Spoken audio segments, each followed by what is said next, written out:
Hello there. I want to talk with you about the missing part of your creative process. Let's say your weakest point. Let's start from the beginning. It is no mystery to anyone that you have to get inspired for creating stuff. It can be done easily by just not wanting it, actually, passively. Sometimes you're just gonna walk through the streets and some warm light in a pub when, they're not closed because of a global lockdown and a worldwide pandemic, the warm light, as I was saying, in the cold street will inspire you something. You're gonna walk home and want to draw. That's cool. But you can also actively look for inspiration on social medias and on the internet more generally. A quick note on inspiration first though. When you are an artist, trying to stay focused, motivated and not feeling overwhelmed can be a tough task. It's easy, especially nowadays, to go on the social medias, Instagram, Twitter, Facebook, or even, and that might be the worst in a way, Pinterest, and find artists doing so much more stuff than you. But hey, for most of them, they are not. First, because these artists post pictures of their art through years and years, sometimes even decades on the internet. Take, for example, the amazing artist Karl Kopinski. If you don't know him, first go to his Instagram, and if you do, you'll see that his stories and his posts are basically the same artworks over and over.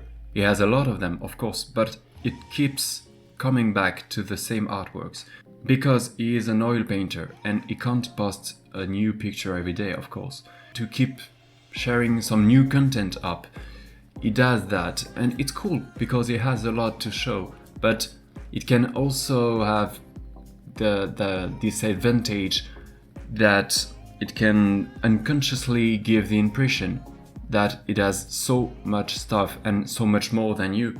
Also, what you have to keep in mind, and I think it's the most important thing, is that there's a lot of people online, okay? Even though it might sound obvious, it's not easy to realize. Our brain can't apprehend such big numbers, but there are millions, if not billions, of people on this planet doing art. And it really hit me when I was looking for a city to settle my comic in. I was looking to those cities in the United States because it's where it happens, and I thought, man, hundreds of thousands of people live in there, and in there, and in there. Maybe even millions for some of them, for the biggest cities of United States.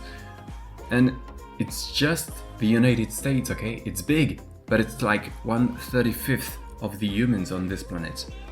Sure, a part of them will be better than you, and another part will have less skills and experience than you have. Do you know which part is interesting to focus on? None, only you. You don't have to focus on anyone else's progress than yours. There's a lot of people out there, and I can assure you that all of them are dealing with procrastination, lack of motivation and energy, and so many other things that we all struggle with on a daily basis. But comparing yourself to them while they are posting great artworks won't help you make yours. You wouldn't go as, let's say, an aspiring writer in a huge library, okay, and despair and get demotivated because everyone already wrote so many books that wouldn't make any sense. But what you would do though is get inspired by those you love and whom wrote your favorite books, and that would help you write your own. That's how you should approach inspiration in drawing and painting, to my humble opinion. So once you're inspired, you do it. But there it is. You don't know how to start. Or even worse, you start and you just know something is off in the middle of it. You keep redoing the same thing over and over differently. It doesn't work and you just get frustrated. It happened a bunch of times to me too, and usually it's the lack of references. At least it was to me. When you don't know where you're going, there's fewer chances you'll get there. Here is a representation of my process, sort of. Ideas, inspiration, references, sketch, line art, and then either coloring with flats and shading or painting. And those boxes, as you can see, might be divided in smaller boxes.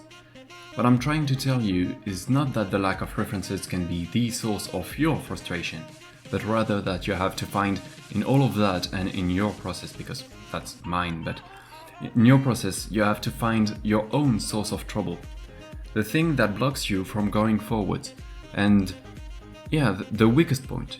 If you feel like you lack of some knowledge in anatomy, then search references about that and do studies about anatomy for a while. If you like your line art, but let's say you feel like your colors are off, then work on that. Copy your line art and try some different things with the colors. Of course, we all have multiple problems in our art as we grow up as artists, but the main point I struggle with, as I said before, was working without references. When we are kids, we draw from pictures we love, animes, books, movies, comics.